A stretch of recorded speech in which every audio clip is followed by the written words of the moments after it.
الصدق الناشف مرتبط جدا بتاريخ اسكندرية، لأنها كانت مليانة جاليات يونانية وإيطالية وأرمنية. كل جالية من دول جابت معاها طريقة تتبيل وحفظ وتجفيف اللحوم. عشان كده زمان أول ما كنت تدخل محل بقالة كنت تشم ريحة قوية جدا، ريحة تجيبك من على الباب. أساسي في التتبيلة التوم والزنجبيل، وبعد كده بقية الحاجات احنا بنختارها. أنا حاطة كزبرة وكمون، فلفل أسود، كبابة صيني، وشمر. واختياري انا حاطه بشر برتقان، بشر القشر. انا حاطه دسفندي ماركات، انا واخده البشر بتاعه. طبعا نسبة اللحمة للدسم بتبقى محسوبة، انه مبدئيا لازم يكون فيها نوع من انواع الدسم بتاع الضاني.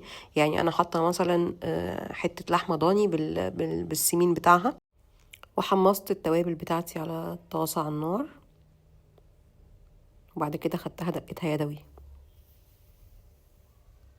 طبعا عايزين نحطها في مطحنة نحطها في مطحنة، بس انا بفضل الطريقة دي لان انا وانا بشغلة ببقى شامة ريحة البهارات. مش قادرة اقول لكم الريحة بتبقى عاملة ازاي الصراحة. بشرت بقى الزست بتاع السيترس اللي انا واخداها، او نوع الموالح اللي انا مستخدماه. حطيت البهارات وحطيت عليها 4 معالق كبار بابريكا اللي انا عاملاها دي مجهزة بيتي، او دبس فلفل. وبنحط كمان معلقتين حلبة مطحونة، دي المكون السري اللي بتخليه صدق بقالي. ده الفرق ما بينه وبين التاني، ان هو نسبة الدسم بتبقى عالية وعليه معلقتين حلبة. بملاه كله، بعد كده بسيبه من بالليل للصبح، او ايا كان لو الجو حر شوية ممكن اسيبه اكتر شوية. انا طحنت شوية شطة لان اساسي اصلا في الصدق البقالي المفروض ان هو يتحط له شطة، بس انا عشان الناس ما بتحبش الشطة عندي فانا طحنتها وحطيتها على جنب ليه. وكده الصدق الناشف بتاعي انا اقدر استخدمه. انا عملت بيه فول بالصدق وبيض بالصدق. قطعته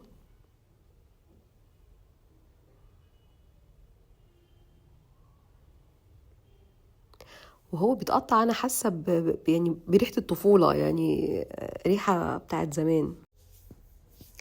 في طاسه نقطتين زيت زيتون، وحطيت عليهم الصدق بتاعي، اخدت تشويحه وش وظهر، ونزلت بعد كده البيض عليه، رشه ملح ورشه فلفل ورشه شطه.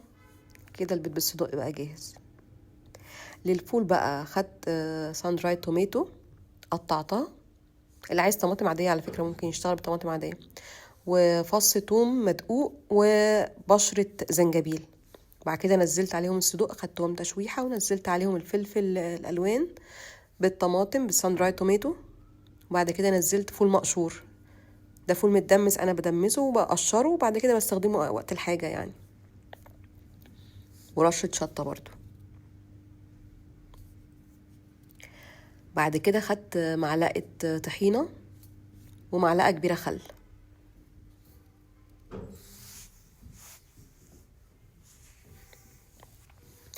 قلبت تقلبتين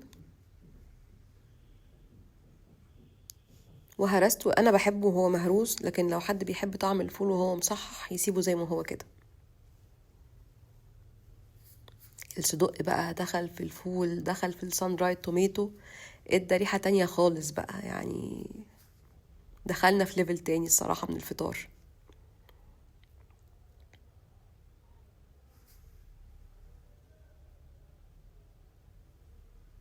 رشة ليمون، انا بحب الليمون الصراحة عليه،